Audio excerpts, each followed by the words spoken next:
first race in the women's short sprint over 100 meters. Alana Reid, new personal best indoors this year. That will set her in good stead, you would think.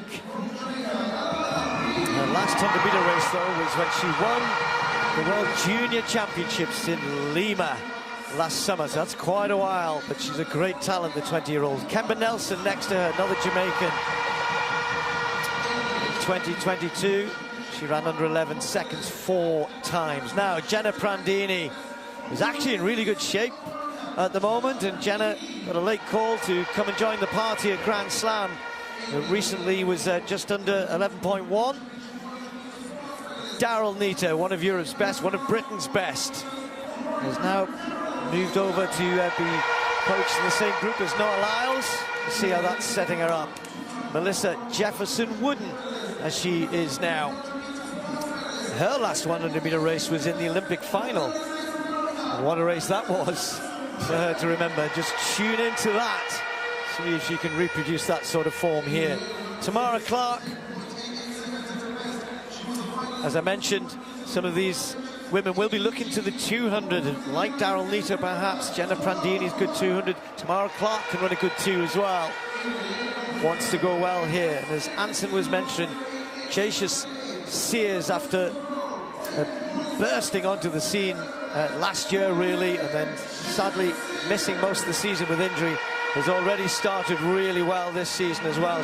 She said, I'm listening to my coaches more, which is never a bad thing. And then Jodine Williams has had a really transformative 24 and into 25 as well. So Jamaicans in lanes 1 and 2 and in lane 8. On your marks. Then we've got Jenna Prandini is in 3, Daryl Neater in 4, Melissa Jefferson-Wooden, the Olympic bronze medalist, in 5, Tamara Clark's in 6, Sears in lane 7. Melissa having that medalist target on her back.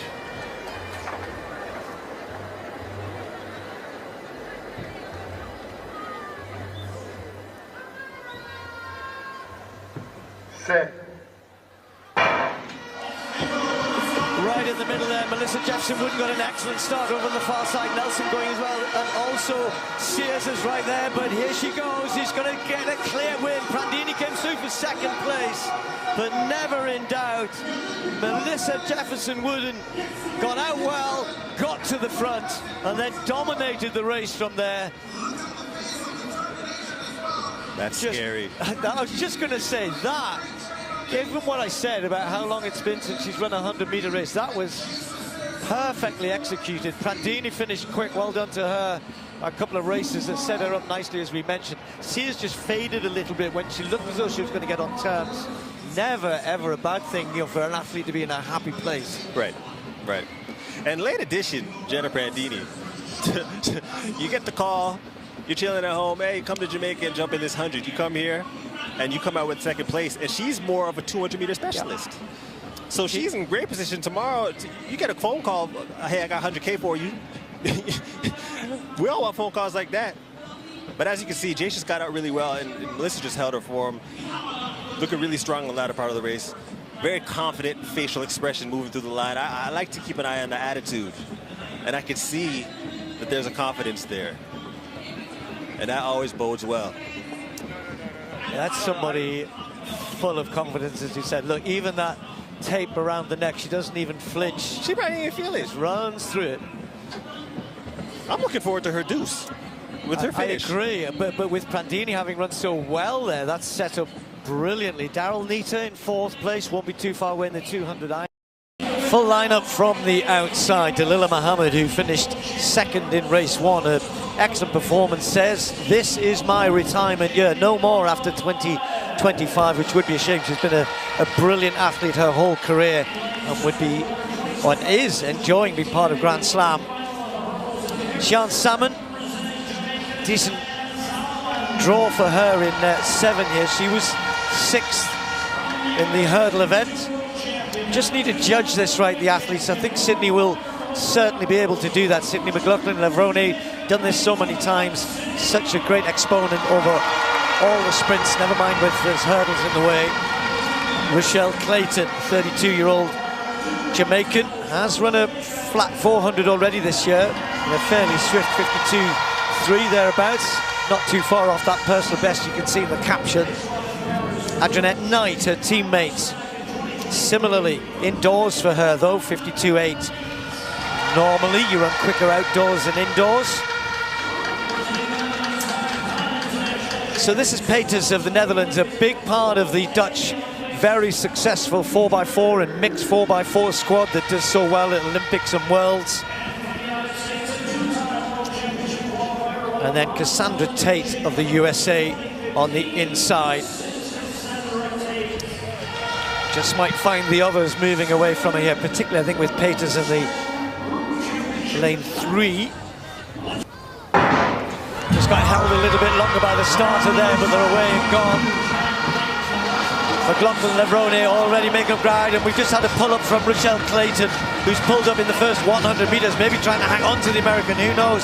Going very quickly, Cassandra Tate, right on the inside, has started exceptionally quickly through the first 200 meters. But it's Mclaughlin Levrone out in lane 6, smoothly making her way around the top bend.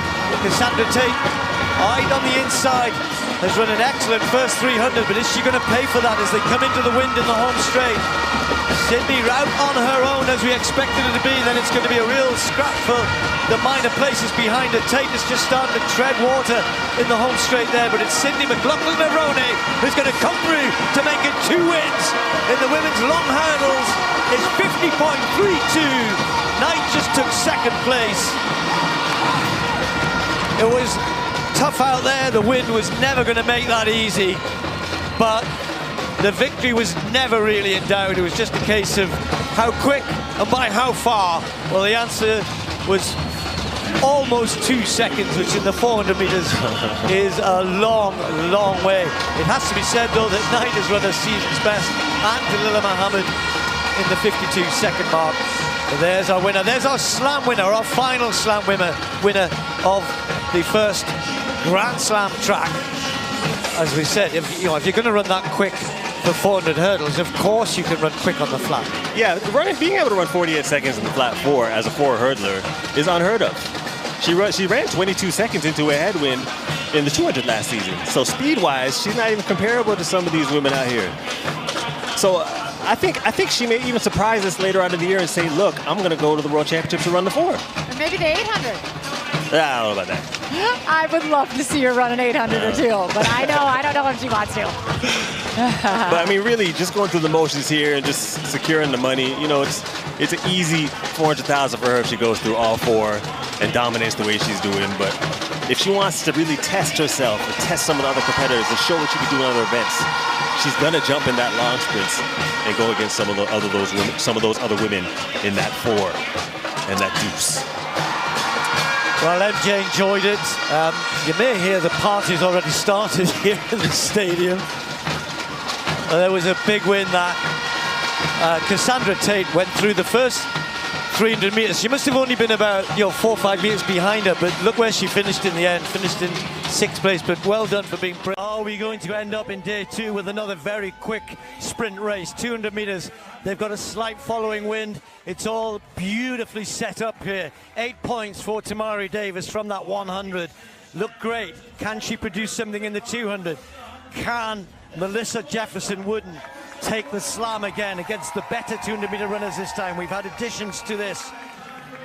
Great race. Daryl Nita is one of our racers and knows that she really needs to step up here if she wants to get in amongst the big money.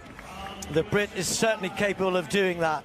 Brittany Brown, medalist in Paris, medalist at the World Championships back in Doha 2019, running well. Wasn't as sharp in the 100 as she would have liked. Was Gabby Thomas close enough? She was 4th. Big favorite to win this 200. What happens behind her if she does win? Where do the others finish? How many points are they going to get?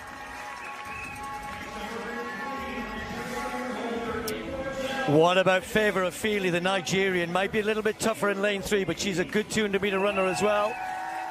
21.96. Not many get under 22 seconds. She's done it in her career and has already been pretty sharp this season. Jaisha Sears, she's going to be in lane 2. What a wait for the crowd, and every one of these athletes is running for good money as well, even for Kayla White right on the inside. We'll be able to see everybody, see the whole race unfolding ahead of her. Set. Clean break from everybody. Good start from Nita. Jefferson wouldn't move it, but look at Gabby Thomas has already taken yards out of Brittany Brown. And Jefferson Wooden is going well around that bend. Has run a superb bend, Jefferson Wooden. Gabby Thomas is right there in the mix. But look at this, they've taken it to her. And now on the outside, Davis is storming through. Who's going to take this? It's going to be pretty close on the line. It's going to be Thomas though. Thomas gets it. 21. Yes, 21.95. The wind is legal this time. A sub-22 clocking for Thomas, but our slam champion is going to be Jefferson Wooden, because Davis, although she's come second, is it going to be Davis? No, because you don't get the same points. You have to, with the win, you get a bonus. Yep. 12.86, and she knows it. Jefferson Wooden. Do you know what? It's not a personal best for Gabby Thomas, because this is her event. Davis, personal best. Jefferson Wooden, personal best. I think change up a little bit, right? For that. She did. Like I said, in lane 4, it's a little bit tougher for someone as tall as Gabby Thomas. But it's funny how things change up a little bit. People usually look up at the scoreboard to see their times, but now they're looking at the points. They want to know if they have enough points to win the slam. And Melissa Jefferson Wooden coming out with another slam championship. The first person to defend their slam championship. At this point, who's going to win? Yeah, exactly. And like I said, it was tight for Gabby around that turn in lane 4, and she didn't come off the turn in front. She had to use her maintenance, those long legs, to get through to the line before everyone else. Right now, it's anyone's race, but anyone who knows the 200 would know that it's just a matter of time before Gabby opens up those long limbs and comes through. Look at Melissa at the latter part of the race. It's something that she's going to have to work on. I saw it at the end of the 100 as well. When she is getting to the line and needs to get there faster, she rolls her shoulders. She's not going to get the same extension and the same trajectory off of her stride if she does that. You know what? When there's 100K up for grabs, roll your shoulders. We're all going to roll our Just shoulders, right? Yeah. Doesn't matter. If the form goes, she's fighting for it. That's the point. I think she knew, because Davis came back, and all of a sudden she's under pressure, because Hado Feely popped in there into third as well, who was charging in lane 3. Could have all been different anyway. There is our slam champion. Melissa, you are now 2 for 2 as slam champions. What does that mean to you? It's a testament to all the work I've been putting in. You know, my goal for this year is to literally focus on me, no matter how hard I work. Sometimes it's just not enough for everybody, but my goal this year is to prove to everybody what I can do. You talked about you have to be comfortable being uncomfortable. What makes you uncomfortable in this league, and how are you overcoming it? Just, stepping out of my comfort zone. There's a lot of well-renowned and, grounded women in the 200, and, I'm not known to be a 200 runner, so. Guys, welcome back. Hope you have watched a very, very powerful race from Team USA. When I mention a race or any short races, most of you just started thinking about the Team Jamaica, the Team USA, because those two countries, they are the giant in terms of short races, and they have been competing with each two countries, because nobody has ever come behind to beat Jamaica on USA. But in normal state, Jamaica has been winning these races for so long time. It has been winning these races for over 50 years. You can imagine just winning short races for over 50 years. And Team USA normally also came behind. They really tried to compete with Jamaica. But USA, we saw the last time they broken a record. They Richardson destroyed the Jamaican team, and this time round it has been a race between the Alana Reid Melissa and Jefferson. So those races were happen, and in that first race it was a Alan Reid versus Melissa and also Jefferson, and we see that the Jefferson won the race and came from the Melissa sitting from destroying the team Jamaica, because all people know that Jamaica has been winning these races for so long time and nobody can defeat Jamaica. But in this time round, they have been beaten by team USA. USA normally tries to outshine other countries in terms of races, and their big competitors is a big competitor is Jamaica, because Jamaica is the country that has a lot of sprinters. Most of sprinters are from Jamaica. Nobody has come behind Jamaica, because Jamaica has the history of making a records, and when it comes in breaking a records or setting a record, Jamaica normally set an abnormal record, a record that will take you so long time to be breaking, because we can now remember Usain Bolt. Usain Bolt break set a record in back year 2009. Up to now, that record is still standing. Nobody has even come behind to break that record, and Jamaica has the youngest athletics now, because they had Tia Clinton and all up, but but USA normally competing with Jamaica in high rate, because if you find that if Jamaica win this race, you find that next time it will be goes to Team USA. We remembered how last time Olympic in Paris, how Team USA really performed very well. So in this race, it was a race that was won by Melissa and Jefferson. So kindly guys, let me see reaction if you have seen a person and let's interact. Let's view the competition that is going through between the team Jamaica and team USA. But I know most of you really supporting Jamaica. And somebody can maybe ask, hey, team test, why you mostly favoring Jamaica? But I'm not favoring Jamaica. I'm speaking the reality, because Jamaica has been dominating this race for so long and it's on record. So I'm not favoring any Jamaica, but I'm just give it credit to them, because they have really tried to outshine other countries. So kindly guys, let's interact on comment section about that race, and then we will see. And I know this time round Jamaica has been beaten, but I know that they will bounce back very strong, because they no, something that maybe causes athletics most not to shine. Most of them maybe they get tired, another person maybe they get injured. Injuries normally goes a lot of problem, but in this race we have not seen the Sherika Jackson and Tia Clinton. Those are those are the giants of Jamaica, but you have seen the Alana, right? And you can see how the speed really hit.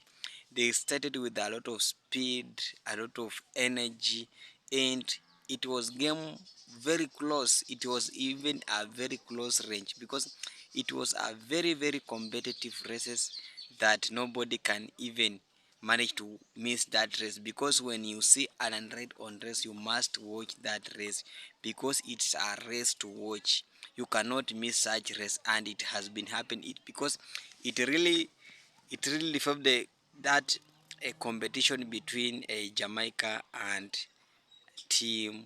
You are so kindly guys for watching me for the first time. I'm your host, Team Test Reaction. Kindly remember to subscribe, like, share, and comment in this video. Bye for now. See you next.